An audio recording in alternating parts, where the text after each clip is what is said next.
1, yaitu pertumbuhan dan perkembangan makhluk hidup. Subtema ciri-ciri makhluk hidup. Tolong semuanya buka bukunya halaman 20 ya. Bisa? Ayo, udah dibuka bukunya. Nah, di situ ada kan materinya tentang pertumbuhan dan perkembangan makhluk hidup. Pada akhir pelajaran ini diharapkan anak-anak semua memahami perbedaan antara perkembangan dan pertumbuhan makhluk hidup. Kedua, anak-anak semua memahami makna-makna yang ada di dalam Pancasila. Dan yang ketiga, anak-anak semua mengetahui atau dapat menentukan hasil dari jumlah perhitungan bilangan cacat. Baik, pertama kita akan belajar mengenai tentang pertumbuhan dan perkembangan makhluk hidup. Sekarang ibu mau bertanya, ada yang tahu nggak apa itu makhluk hidup? Apa ciri-ciri makhluk hidup dan contoh makhluk hidup? Di sini ibu akan berikan contoh makhluk hidup. Contoh makhluk hidup.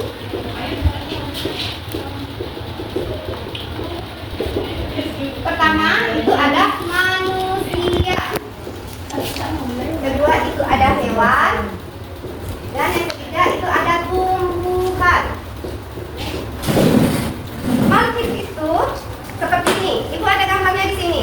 Nah, di sini kita lihat gambarnya ya. Ini apa coba? Ada yang tahu nggak? Ini contoh makhluk hidup yaitu manusia. Kemudian apa lagi? Sebelahnya ada contoh makhluk hidup yaitu hewan. Yang ketiga ada contoh makhluk hidup yaitu tumbuhan. Nah, ini sebelah kanannya ini adalah contoh yang tidak hidup. Apa yang tidak hidup di sini? Ada batu, ada meja, ada mobil, ada kaos kaki. Nah, dari gambar ini kita bisa bedakan apa itu makhluk hidup dan makhluk tidak hidup. Makhluk hidup itu adalah makhluk yang bisa bergerak, memiliki nyawa, yang diciptakan oleh Tuhan. Sedangkan makhluk hidup itu tidak bisa bergerak, tidak bisa berpindah ke tempat. Oke, mengerti anak-anak semuanya? Kemudian dari hewan tadi, tiga makhluk hidup ini mereka memiliki ciri-ciri.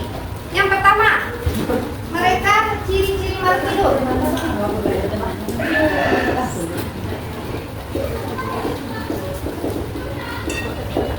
Pertama, bergerak. Seluruh makhluk hidup itu bergerak. Seperti manusia, bergeraknya dengan cara berjalan, berlari. Kemudian kalau tumbuhan, mereka juga bergerak, tapi dengan cara yang berbeda, seperti bergeraknya daunnya ketika ditiup angin. Dan begitu juga dengan hewan, mereka juga bergerak seperti kucing atau seperti kelinci dengan cara melompat, begitu ya. Kemudian yang kedua ada yang namanya bernafas. Bernafas, makhluk hidup semuanya bernafas. Seperti manusia bernafas menggunakan hidung melalui paru-paru. Berbeda dengan ikan bernafas menggunakan insang. Sedangkan untuk hewan dan tumbuhan bernafas menggunakan stomata.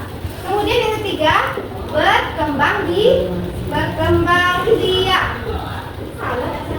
atau memperbanyak keturunan. Seperti manusia berkembang biaknya dengan cara apa? Benar, dengan cara melahirkan. Kalau hewan berkembang biaknya dengan cara apa? Contohnya ikan. Apa? Yus? Iya, benar, dengan cara bertelur. Nah, begitu ya. Kalau Rika, tumbuhan dengan cara apa? Oh iya, benar, bisa dengan cara bertunas. Kemudian, oke. Nah, dari hewan-hewan tersebut kita bisa lihat kan, mereka ada yang berkembang biak dengan cara bertelur. Nah, seperti kucing itu dengan cara beranak.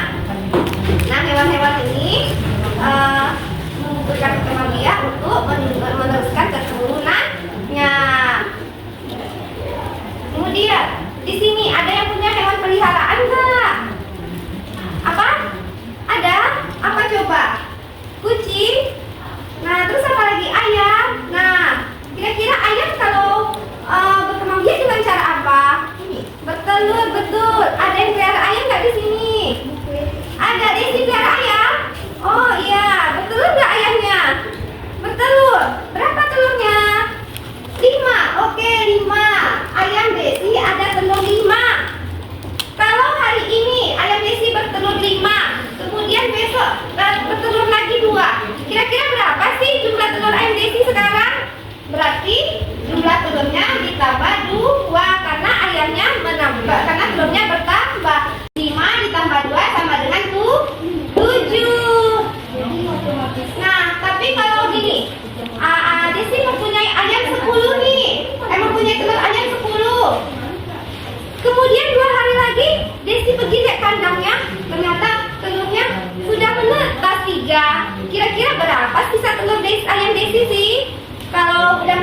berarti telurnya berkurang atau bertambah? Betul, berkurang. Berarti kita kurang 3. Jadi sama dengan 7 gitu ya. Berarti kalau telurnya bertambah, ya, kalau itu namanya dijumlahkan. Kalau telurnya menetas itu dia berkurang. Berarti dia dikurangi. Berarti anak ngerti ya. Kalau misalnya ibu bilang kucing Ayu telah melahirkan anaknya sebanyak 5 ekor, tapi 2 hari kemudian anak kucingnya mati 1. Kira-kira dijumlahkan atau dikurang sih? Oh betul, dikurang 1 sama dengan 4. Berarti anak kucingnya tinggal 4. Nah kemudian berbicara dengan angka 5, kita tahu nggak dasar negara kita apa sih? Betul, Pancasila. Ada berapa sila kita? Ada 5. Ada yang tahu nggak apa aja bunyinya? Pertama, ketuhanan yang Maha Esa. Kedua, kemanusiaan yang adil dan beradab. Ketiga, persatuan Indonesia. Keempat, kerakyatan yang dipimpin oleh hikmah kebijaksanaan dalam pemusyawaratan perwakilan. Kelima, keadilan sosial bagi seluruh rakyat Indonesia. Nah, sila-sila ini harus kita terapkan dalam kehidupan sehari-hari. Ibu akan menjelaskan mengenai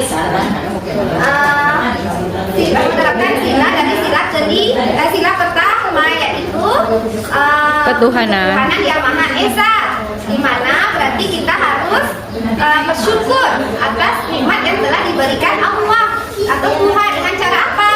Yang pertama, rajin beribadah.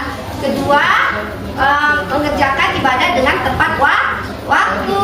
Kemudian rajin mengaji untuk yang kaum muslim. Oke. Sekarang karena materinya sudah selesai, minta anak-anak semua kerjakan latihan yang ada di halaman 25. Oke? Kerjakan ya. Baiklah, karena materi kita sudah selesai. Anak-anak ada yang mau bertanya?